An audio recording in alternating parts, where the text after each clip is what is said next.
All right, here we go. Vikes Bites, Vikes Bites, Vikes Bites, Vikes Bites, Tua till you're satisfied. Vikes Bites provided by Vikes Bites is brought to you by Thousand Hills Lifetime Grazed Grass-Fed Beef. Matt and Company, Clearwater, Minnesota's finest. You can go to thousandhillslifetimegrazed.com. You can shop online. Box of meat shows up at your doorstep. Local Coburns locations and co-ops as well. Thank you so much, Thousand Hills. I saw this tweet yesterday and immediately thought of you. This tweet, this X post. Let's go there. Yeah. Flawless post from Ben Gessling. Yeah. Of the Star Tribune. Fair promotion. The Vikings got Robert Tonyan back for position drills. Wow. I saw it too, and I got excited. Now, in fairness, he did not participate in the team portion of the padded practice. That is of note, but he had been out since July 31st with back spasms. Mm-hmm. So it's baby steps for Mr. Tonyan. But good to see the tight end making his way. Maybe by the end of the week, PA, we'll get to see it live and in motion. How about that? Robert Tonyan back. Yeah, if Tonyan plays in this Eagles game, I would be very surprised. This seems like maybe 40 to 65 plays for Trey Knox, and he better be ready to run block. Do we still have Reyes? Samis Reyes, yes. One of the most physically sculpted human beings I've ever seen in my life. But I don't know if he'll play in this game. But if there's a game for him to play in and play about 30 or 40 plays and be very good at run blocking, this would be the game. Now with Tonyan, O'Connell's high on Tonyan. At least there was a point, maybe early in training camp. Robert knows how to play the game. He has division experience, obviously, having played with the Bears and the Green Bay Packers. He's another. This happens every year where we see these players around the league, but then I catch them in organized team activities without the full armor, and I'm like, wow, I had no idea this guy was this fast. Tonyan's fast, and with Hawkinson on the mend, I think that there's a level of excitement for Robert Tonyan when the health part of the equation is close to a 10 out of 10. So the fact that he's doing what he's doing now, along with Josh Oliver and Johnny Munt, and now off what we talked about the other day. Well, what kind of a meat grinder has N'Keal Harry entered? How many tight ends are they going to keep? And is Tonyan back just in the nick of time so that he for sure will make the team?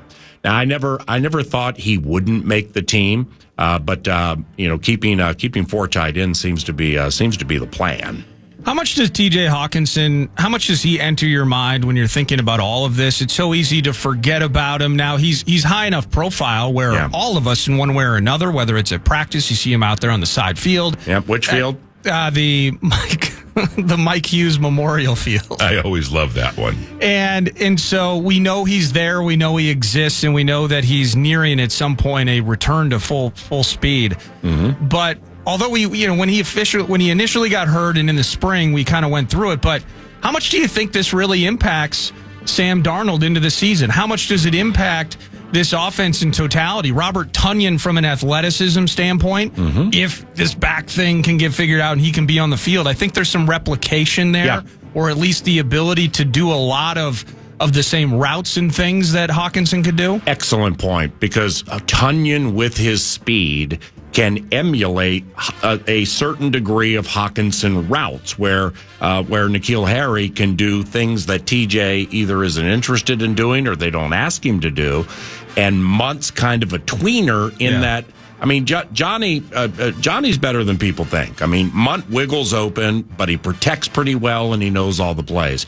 Excellent point about Tonyan, because, Hawkinson, it's like I've said when TJ comes back, that the next step for me with TJ Hawkinson is making what would be known as the circus catch, where it's, if you just look back at all the catches, I mean, when he catches, say, a shallow cross right through the area where the linebackers would be and they've dropped back in coverage, somebody throws him open and he's on the run. It's nice. Yeah. And he's good at making people miss. And there are a lot of good things that TJ Hawkinson does.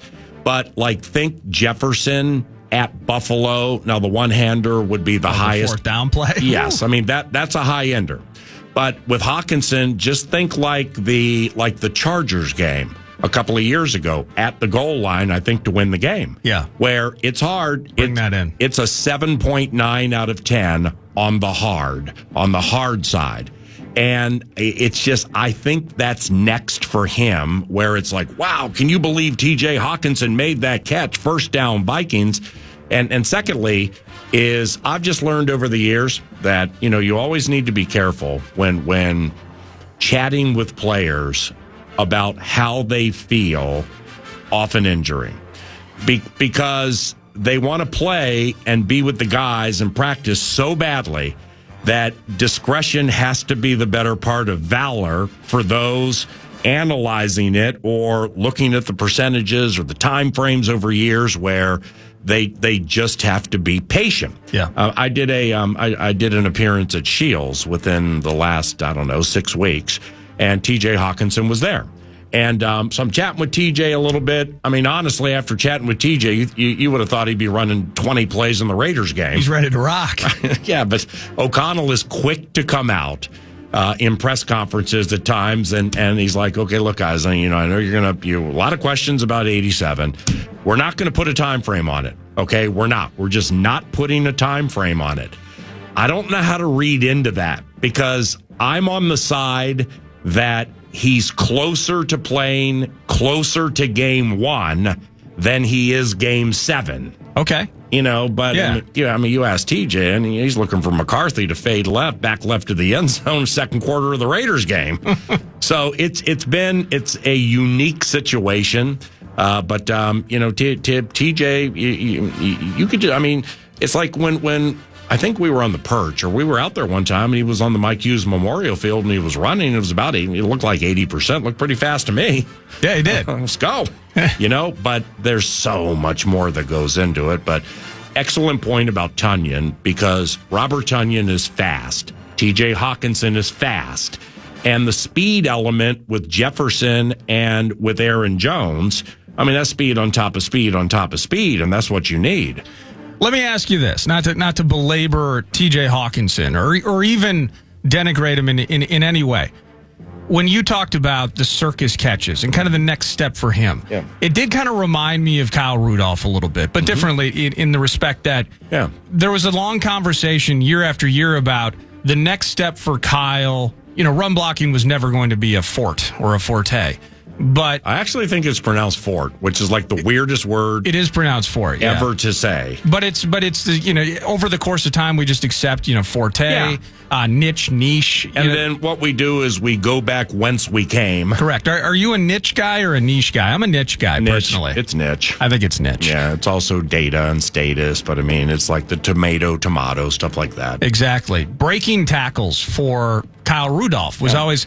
Man, it'd be nice if he could. He's so good. You never worried about Kyle getting a hold of that ball. That was never the problem. Right. But a 15-yard gain sometimes only became 7 because he needed to make somebody miss like TJ Hawkinson can. Took big boy a second to turn those hips and get up the field. Correct. So, but that was so in some ways, is it similar with TJ where the next step is those circus catches, but maybe at some point we just have to say what we have is really good.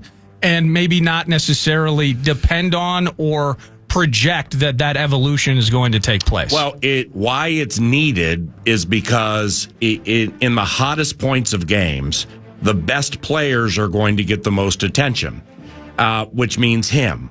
Which means he's either gonna, they're gonna have like somebody short and then somebody on him, and it looks like a double. But they're just so rarely are there busts, broken coverage with the game on the line. It's generally their best against your best, and it's a 50-50. Let's go. So if this is, I wouldn't imagine this would be a TJ Hawkinson drill, like just continually have him dive and make catches. But that just has to be something natural. It just has to be a gift that you bring in the 50-50, basically every single time, like Jefferson does.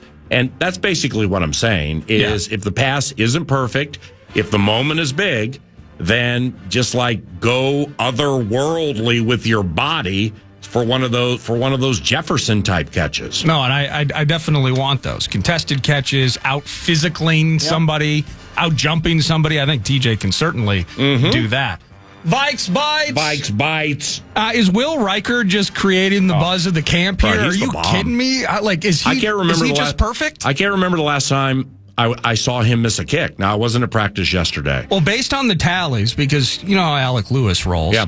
And you know how excited he gets about stuff. I don't think Will Reichard has missed with a media member present since he missed those 2 of 3 like 3 weeks ago. Wow. He's been perfect. And in the Raiders game, I think it was Juergens who made a mistake, and it led to a block kick. Cut him.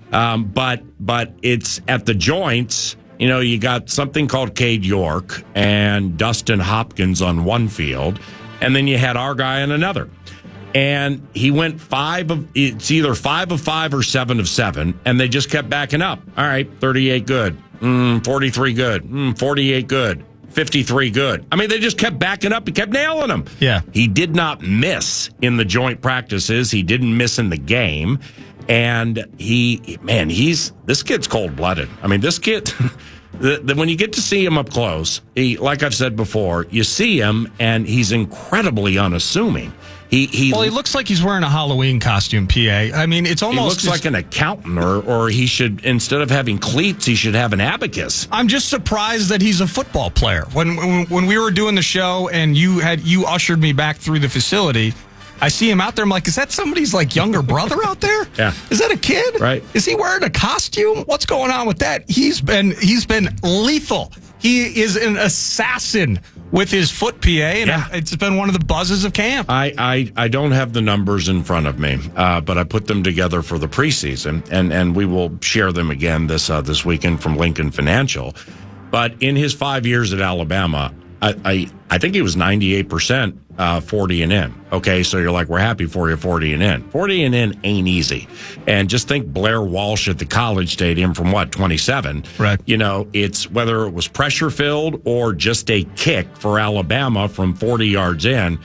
It's like 95 or not. It's like something. He's only missed like 2. It is a ridiculous number. It's unbelievable how reliable he is on where most kicks come from during National Football League games. Now, his long at Alabama was 52.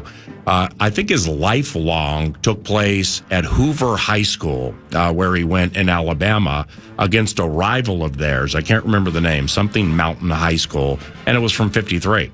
So it's he doesn't have this ballyhooed 63 long or whatever. He'll be pressed in the National Football League to hit from longer than 53.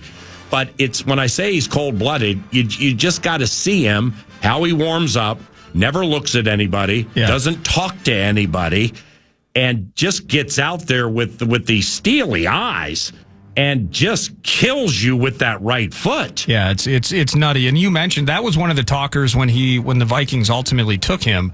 Was we've never seen him kick the long ones, because that is truly creeping farther and farther back. Where the best players, 58 it used to be Matt Prater or Jason Elam in Mile High. Now it's not. 80% of the league should be okay. Yeah, should be a coin flip from 58, and he's been out there. I mean, I saw him kick one at TCO from 58. That had 15 yards to spare. Yeah. Really? Oh, it's a massive leg. See, preseason games for kickers, well, they matter. Okay, and it's not they matter in that we drafted Daniel Carlson. Yeah. Carlson had problems in his rookie preseason. There was a game against Seattle. I can't remember if he missed 2, if he hit an upright. Something happened. In some of the preseason games. I wish you would have left it in the preseason. Well, we drafted him, just like speaking for like how I think people were thinking at that time. Well, we drafted him, and this ain't great, but what we've seen behind the scenes is great, and he doesn't talk that much, and he's we just don't exactly know where his mind is into the regular season. Then I think in the first game he hit his extra points. Then we go to Lambeau, and we got all those problems, and he's cut. And I think former general manager Rick Spielman is on record as saying that's the biggest regret he's had as a general manager here with the Dolphins or wherever he was. Do you think that was Zim? Like, you think Zim got in his ear about that? I mean, I guess I don't know how that dynamic would have worked. Feels like Zim would have had a say in that conversation if they were going to literally punt a guy after 2 games. You got a lot of those aggregating.coms out there. Oh, yeah. Okay, well, I ain't tripping on that. I'm tripping on humans who actually are aggregators who don't go to .coms, but they have cell phones. So I'm just going to go ahead and just move on to the next Vike Bite, if you don't mind. Vikes Bites! Brought to you by Thousand Hills Lifetime Grazed Grass-Fed Beef. I just don't feel like dealing with this with the State Fair tomorrow. I totally understand, but we will stick with Brian Flores. We played portions of his press conference earlier in the show, specifically on the comments that Tua Tagovailoa made on the Dan Le Batard show, but he did actually talk about the defense afterwards. And here's Brian Flores being asked about Jihad Ward. Where do you see Jihad Ward fitting in on this defense? How do you value his versatility to line up inside and out? Yeah, Hottie is about as energetic. Hottie. We got Hottie and Nudie. And, let's go. Brings about And as Sir much Paul. energy as anybody I've ever been around. So that's just him in a meeting, locker room setting. On the field, it's disruptive. He's got versatility. He's played inside. He's played outside. He's played really everywhere on the defensive line. He tells me to let him drop every once in a while. I tell him you'd rush. So there's some back and forth there. He's smart. He's tough. He's competitive. A lot to like about him. Well, undoubtedly, if Jihad Ward, Hottie, is like, well, let me drop here a little bit in some of these Tampa 2 drops, and Flores is like, no, we would prefer you rushing. Undoubtedly, there's going to be an interview in 3 years where Hottie's like, I always loved that one. My man was keeping me down. He just wouldn't let me drop, man. He might be a terrible person. The audio that I played, because I was in a hurry this morning, and it's my fault, I cut off what he said immediately after that. Good player, like him, glad he's on the team. Yeah. Oh my gosh. Yeah, when we did the above average. when we did the numbers game yesterday, and you laid out for me what they kept inside linebackers the last couple of years, Jihad Ward is he always was in the mix for me, inside or outside or whatever, mostly because of what I've been told about him.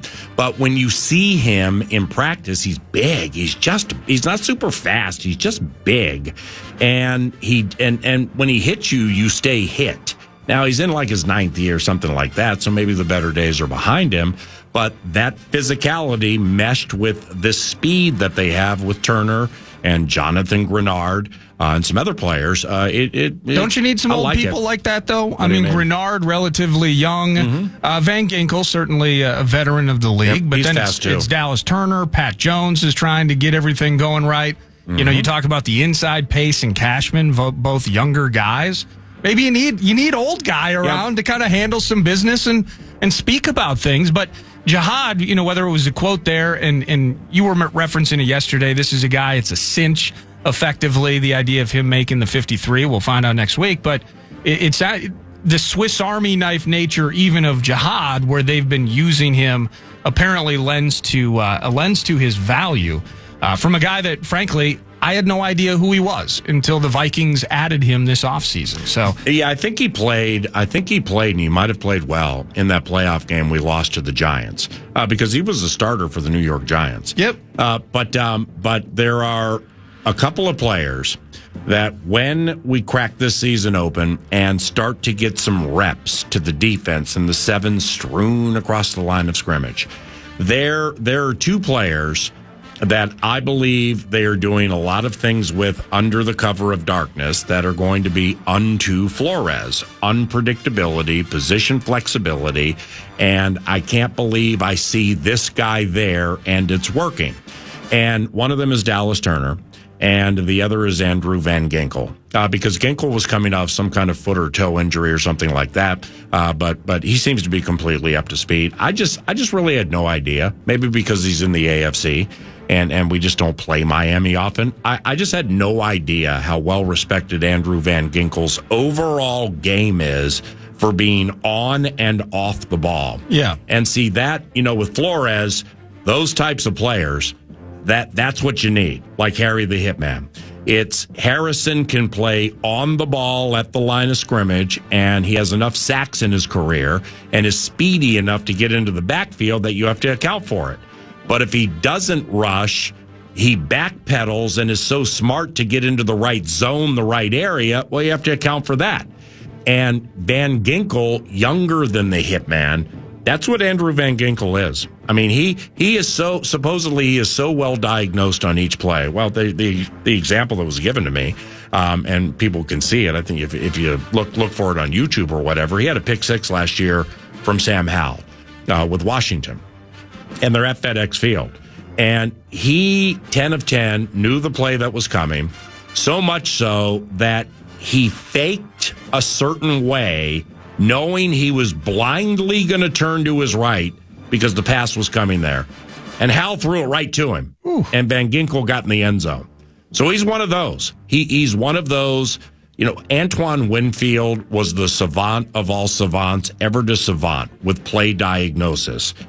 I think Ginkel's in the same fishbowl, just under a different rock. I think so, and this is anecdotal in some ways, but when the Vikings picked him up, the first thing I want to do is I want to try and read about him. You do the same thing.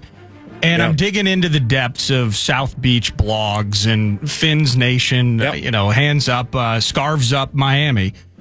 And everyone adored Van Ginkel. And you don't see it often specifically for this type of player where whether it's AFC or just generally paying attention nationally, this is a relatively unknown name, or he's part of the group. There's no doubt, but he's certainly not a superstar. But picture this. I mean, Christian Wilkins leaves in free agency. Mm-hmm. Jalen Phillips is coming back from a knee injury. Bradley Chubb tore up his knee just before the end of the regular season, I believe. And you lose Van Ginkel to free agency? Wow. People were freaking out, but as much as they were going to miss Wilkins. No wonder Tua's so pissed off. People were talking about exactly those things, PA, is that his productivity, even though he doesn't play all the snaps, plays 60-65% of the snaps, and his maturity in the game and kind of the field general that he is, that lended to people being very disappointed that he was no longer a member of the Dolphins. Well, there are a couple of newbies. There are at least two newbies. All right. Now, I mean, I could put Shaq Griffin into the conversation, but that's different. He's a corner. Stephon Gilmore has yet to play a game for the team, but Van Ginkel and Jonathan Grenard have been here since March or something like that. You know, through the organized team activities, training camp, and everything, and the Kwesi spending spree. Outside of truncated scenarios in the Raiders game, and they're not going to unfurl. No, Grenard did not play in the Raiders game, so we have not seen what Flores has up his sleeve with Grenard and Van Ginkel with Dallas Turner. Now, I'd be flabbergasted if Dallas Turner played in this Eagles game. If they play Ed Ingram in this Eagles game, I mean, that might be worthy of two segments on Monday from the State Fair, simply because my man Ed. I mean, what's up with that? I mean, okay, he's not Marshall Yanda. He's not Randall McDaniel or Steve Hutchinson, but he's been good in certain spots for 2 seasons now. And the offense has run at a high level, whether some think it's in certain situations despite Ed Ingram or with Ed Ingram. I mean, remember the play I showed you on that new sneaky film thing that I have, the bomb, in the Indianapolis Colts game on the TJ Hawkinson 2-point conversion very late. I don't know if it gave him the lead or whatever. I mean, you can't pin it on one guy because we don't know what the plays are. We're not going to sit here and try to be Pro Football Focus on Sunday night off a TV copy. Although that wouldn't be bad because we'd be zillionaires. All right, 3-2. But there was a double team that took place on a player. Yeah. And DeForest Buckner was left alone on the biggest play of the game. And I'm watching it with Mad Producer, and I'm kind of like, I don't know if that was Ingram going to the right guy to double, or maybe he just should have stayed there with DeForest, but something happened there where we did not see DeForest for DeTrees. And maybe Daquan Jones or whatever his name was worthy of a double on that play. Maybe that was the call. Wasn't that where DeForest Buckner, there was a split second of him almost shocked? He couldn't figure it out. What was going on here? If he rushed 10 of 10, I don't think that too happens, and the 0-33 at halftime might not happen either. So okay, but that's a rookie playing every single play. But it's why we're going down this road with Ingram, and I guess we could with Jalen Nailor too. It's everybody leaves the Raiders game. Well, there's old Ed, playing with the twos and playing a couple more series, and likewise for Nailor, who O'Connell keeps featuring. I just can't remember a secondary type player, like Jalen Nailor. You got Jefferson, you got Addison, Jones, Hawkinson when he's healthy, but Jalen might be the fastest guy on the team. I mean, Kevin O'Connell and that offensive staff are giving him such an opportunity to play a lot in regular season games. I don't think I shared this on the radio, but the Thursday when we were at the joint practices, all right, Wednesday advantage Cleveland. All right, if it was a game, they would have won the whole day. Yep. And there were some problems, specifically moving the ball against their first defense. Well, now and Bursage, Gabe, and I are right next to it. So we're inside the 10. Darnold's the quarterback, and got Jefferson over there. It's first offensive line, and they run which doesn't generally happen at joint practices, but maybe O'Connell wanted to work on something, a double reverse, where they flipped it to Aaron Jones. He went left, flips it to Jalen Nailor coming from the left to the right. I mean, like a shot. Bengals had no idea what was happening. He walks in, high-stepping and everything. And then we look at each other, and I'm like, do exotic plays like that generally happen? And he's like, no. But, when you have a rough Wednesday, you just got to get some things squared away on a Thursday. You can. But Nailor... running back passes. Now, there was no Addison, so he was in the Addison spot because of the ankle. But, that was...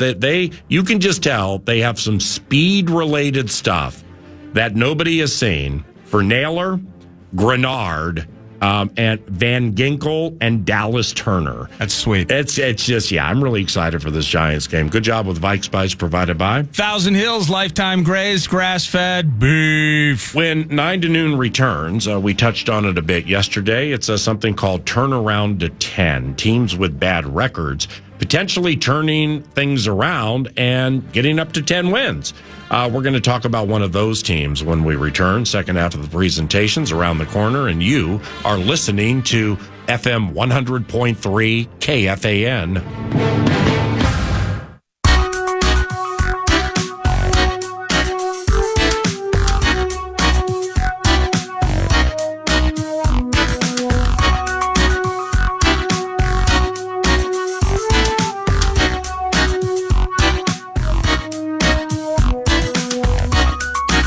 This is 9 to noon's turnaround to 10. Teams with bad records potentially turning things around and getting to 10 wins. Or something Nordo came up with yesterday, downturn for what? Downturn for what? Downturn for what? Yeah. Or teams who had a slew of wins turning the other direction and nosediving to 10 or below. Okay. Minnesota absolutely is a turnaround to 10 candidate. The Chicago Bears absolutely are a turnaround to 10 contender off the 7-win pieces they had last year. In fact, the Chicago Bears quite possibly could be 6-3 or 7-2 after 9. I mean, it could be an 8-1. But I think they're going to get off to a really good start. But turn around to 10. Let's hit on the Minnesota Vikings' first foe, the New York Giants. Daniel Jones, 24 of 30, 277. Play action from under center on first down. He'll whip one to the left. Intercepted by the Minnesota Vikings. And it's picked off by Patrick Peterson. That is his 4th interception this season. The most he has had since 7 with Arizona in 2012. Patrick Peterson silences the Giants with a 17-13 lead. 9 to noon. The 2023 Giants, is this a candidate for a turnaround to 10? All right. The 2023 Giants finished 6-11 and added, among others, LSU rookie receiver Malik Neighbors and pass rusher Brian Burns. Dexter Lawrence is still dominant, and then you get to a legitimate problem spot. The quarterback, the old quarterback, Daniel Jones, old Danny Dimes. Now, he started 6 last year and went 1-5. He during those 6 games, he's 1-5. He gets hurt and drifted into the abyss of rehab and reconciliation. Daniel Jones is not very good. And the feeling mostly has been the tease factor at times is what holds back the Giants and Daniel Jones, where, like with Daniel Jones, he does just enough to get people to look the other way, then wrecks the game by holding it too long and or getting smashed or throwing an interception.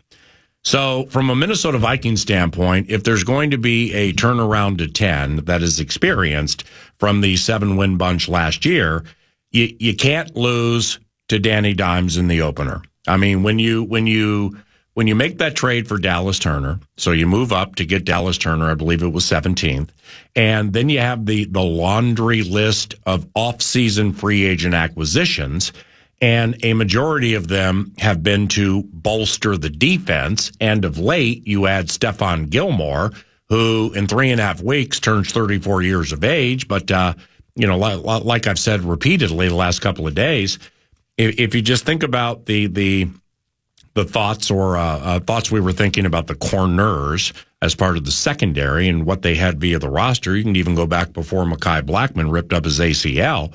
It's into the season last year with the guys who played the most against the Tampa Bay Buccaneers, you had 61 career games of experience, and that includes Byron Murphy Jr. So now with Gilmore in the mix, Shaq Griffin returning with Byron Murphy and Fabian Moreau, I think you're up to 441 regular season games of experience. So that the experience factor that the Vikings have added to the equation, plus then you mesh the newbies that we just haven't seen in the preseason, Van Ginkel and Grenard, and what we have seen from Dallas Turner and everything different we will see from Dallas Turner. It's nobody's trying to make the 2024 Minnesota Vikings sound like the 27 Yankees, but you just can't lose to that quarterback in the opener. I don't care where it is. I mean, you can meet in Canton, Ohio midway for a heat check just to have a neutral field game against Danny Dimes, and you can't lose it, whether it's at MetLife, Canton, Ohio, or here at US Bank Stadium. Now, for the New York Giants, a turnaround to 10 is of the long shot variety. Off 6 wins last year, at least in my estimation, it is. And the problem is, okay, Jones has some tease to him. Kayvon Thibodeau really turned things around last year. I'm not saying he's all pro, but he got a lot better. But here's the problem that they're having is Daniel Jones last year was sacked 30 times in 6 games. You play 6 games, you go 1-5, you're getting sacked 5 times a game on average. That's just amazing and is a major part of why there will be no turnaround to 10 or turn down for what when it comes to the New York Giants. They ain't getting to 10 wins. And with Daniel Jones, he doesn't seem to execute his toil with conviction. My man last year was sacked 16% of the times he went on a drop back. 16 is a ridiculously high percentage number. And that percentage was double his 2022 percentage. Now, his career yards per attempt is 6.6, which means he's holding it. Now they got Malik Neighbors, so they want to stretch the field. Okay, so this definitely plays into it. But a 6.6 for a career yards per attempt, that lacks conviction, in my estimation. The New York Giants allowed 85 sacks last year. 85 sacks. That's the second most in the history of the National Football League, behind the 1986 Eagles, who somehow allowed 104 sacks through 16 games. I mean, the guys making up the Get Crushed covenant included Ron Jaworski, Randall Cunningham, Matt Cavanaugh, and Keith Byers. And with the 86 Philadelphia Eagles, Jeff Fisher was their defensive backs coach, so Charch probably blames it on him. I always love that one. But Jaworski was sacked 22 times. Randall Cunningham was sacked 72 times in 1986. Oh my gosh. Matt Cavanaugh, 9. And running back Keith Byers was sacked once. Even running back Keith Byers gets sacked when they were trying to run a trick in 1986. I always love that one.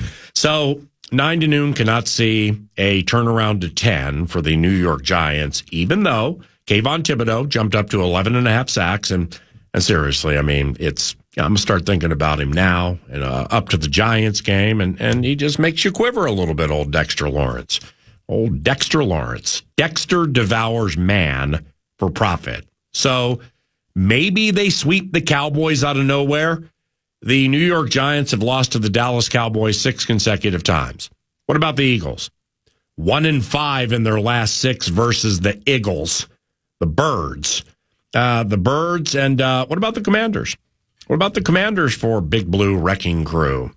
The Giants are 8-2-1 versus the Commanders in the last 11 they've played.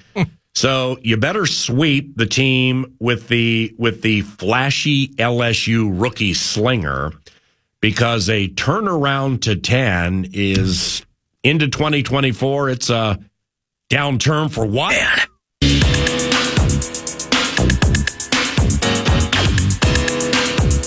Hey, it's News to Nord, and it's brought to you by the Casino at Canterbury Park. Poker, blackjack, and table games all year round. Live racing in play as well until at least, I believe, mid-September. So check CanterburyPark.com for the remaining racing days on the schedule. But it's an absolute blast. It's down in Shakopee. You'll love it. CanterburyPark.com. To the Minnesota Twins, they lose to the Padres again yesterday. It was 7-5. Bailey Ober was great until he wasn't. It was 3-0, and then it became 3-3 in the 7th, so he gets pulled. Griffin Jacks gets him out of that jam. It's tied, and then Steve Okert just gets tagged. A 3-run home run, and then a double, an RBI double, netted a total of 4. Vasquez, for our team, singles in a couple in the 8th, but it wasn't enough. 7-5 the final. It'll be, it's a 3.5 game margin in the AL Central right now.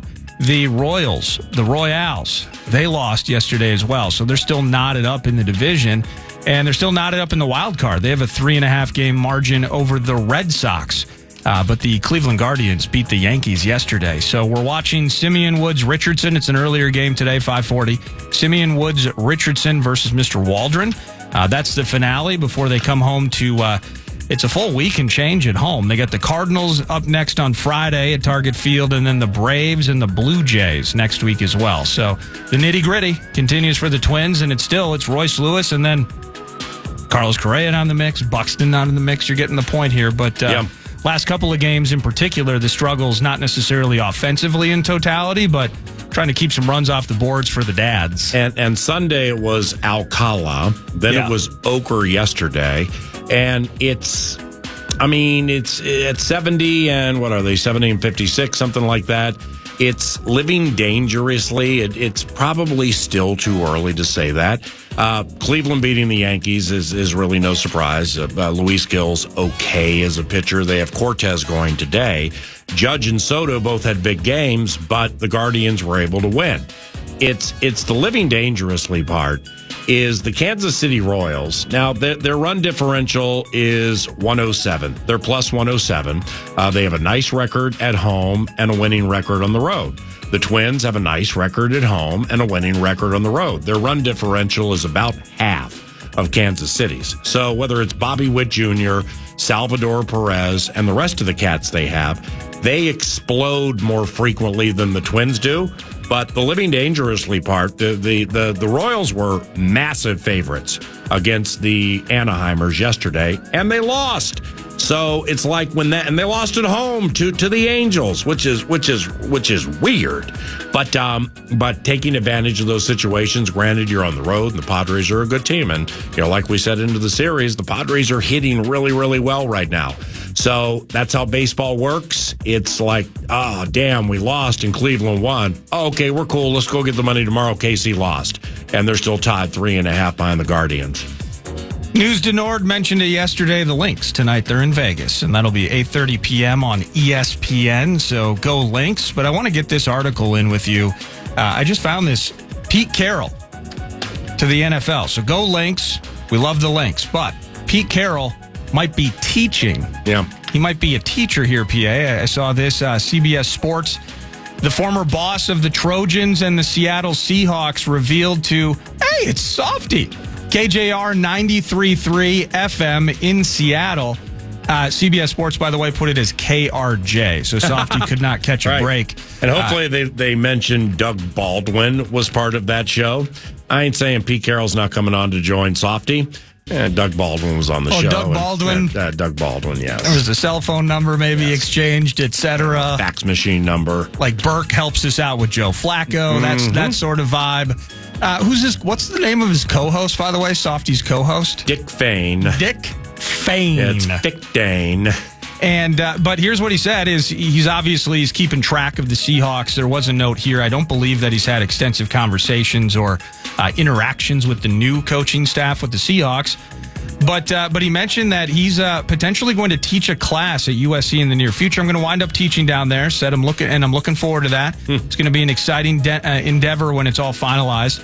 He did not reveal what the subject matter of his class is, something in kinesiology or billiards or something like that. Who knows? Maybe it's, the Enlightenment. And he just becomes, who knew that he was such a philosophy expert? The now former head coach could be gum chewing 101, etc. Though. Former coach, we knew he had a ton of success at USC. It's just a weird thing, and I never look back or think about it. The NCAA, after Carroll goes to Seattle, bans USC from bowl games for 2 years. They forfeited an entire season. They placed the school on 4 years probation. He stuck them. And took away 30 scholarships. But then in the process of I wanted to try and find out what class he'd be teaching because I'm an adult child. And I couldn't either. And there's nothing official. But I looked it up too. He was inducted into the Hall of Fame. Like they love him. He stuck the program for a half decade. Yeah. And he is just such a dude, such a presence down there that they gave him an honorary degree, inducted him into the Hall of Fame. And now he's going to get some sweet, faux professorial gig on campus down in Southern Cal. That's sweet. While still a consultant in name value, I think only for the Super Chickens. So I don't know if when they moved on from Carroll, if there was still money left on a deal or whatever. So that's going to satisfy the consultant. I don't think when Pete Carroll is doing a consultant deal with the Seattle Seahawks, there are a slew of new lawyers just just got done with their bar exam. Sure. Who are going over detail by detail exactly what you're going to be doing to earn this mercenary pay. But he's getting paid by them too. So that's pretty cool. But I mean, let's just be straight here. Having any form of class and Pete Carroll's your professor, that's the bomb. That would be unbelievable. That's unbelievable. And for USC, kind of looking the other way or not having, turning the other cheek, not holding a grudge for the spot in which him as coach of a program they ended up in.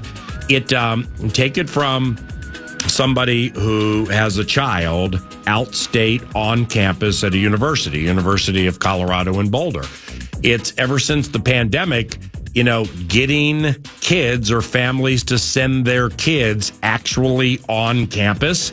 I mean, it went way, way down. It's coming back a little bit, but it's still not. Students still study fully remotely? A lot, yes. Wow, I had no idea. And that option's available. Now, Child really enjoys, some classes have like 120 kids in it, some of the workshops or whatever they're called, the labs.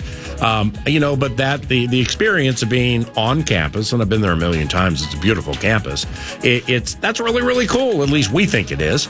But not everybody is in lockstep with that thought. So therefore, from a USC standpoint, I think we're running maybe $80 a year to go to USC, something like that. Well, to pay that freight, I mean, it's like, okay, well, I mean, we're not going to Zoom Pete Carroll's class. No. So if you want this guy to be your professor and you're given major, Well, you got to be here. Get your quadruple N95s on and risk it, okay? Because you're going to go in and you're going to get in-person stories from the lap of Uncle Pete. Honey, slow down. In some entry-level leadership class. Honey, this is not AM 1130. Slow down. Here's what I did to get to the top of the food chain and what I did. Here's a history. Yeah. Here's a book that you overpaid for at the school bookstore. Yeah. Read the book. I'll test on it in 2 weeks. Who wants to hear about our decision at the goal line against the Patriots? You want to hear the real story? That's I mean, awesome. think about an auditorium class. That's awesome. I would audit that class even if I wasn't attending the university. It'd be terrific. 9 to noon is not your on the radio finger wagging leader, even though we have opinions. I just, from my standpoint, now if you have a physical condition where, like, Zooming or doing the video version of classes as your full load while paying the whatever it is for certain colleges, okay, may God be with you. Now, having now seen, my daughter at Colorado Boulder, but before that, CU Denver, I didn't go to college, okay? You didn't go to college either, right? I went to college. I just didn't finish. Okay, yeah, I went to Pasadena City College for 5 years. There's a difference between, South Central and MSU down in Mankato versus Boulder. But it's from an experience standpoint. Like when you're at a university that is truly in a college town. It's an institution, yeah. It's unbelievable. I mean, it's just the town's unbelievable, but like walking around the campus is unbelievably cool. So that's the experience, everybody talks about. I never got to experience or whatever. And I just would highly encourage if your child, you believe college is needed to advance whatever career they want to get into, the on-campus part. I've just seen in my daughter, who had a lot of things on which to improve and just the natural maturity, the on-campus part of it and being in the class with people from all over the country. I mean, she's matured exponentially and just grown exponentially by learning there's more to life than this Minnesota fishbowl that we are in. There are it's a big world out there. A lot of different cultures, a lot of different thoughts, a lot of different things about which we can chat, which I'm a fan because I think it helps people as they advance through their selected careers. No, I love it. That's News to Nord, brought to you by V Casino, Canterbury Park, CanterburyPark.com. Downturn for what? Learn what that is around the corner on KFAN.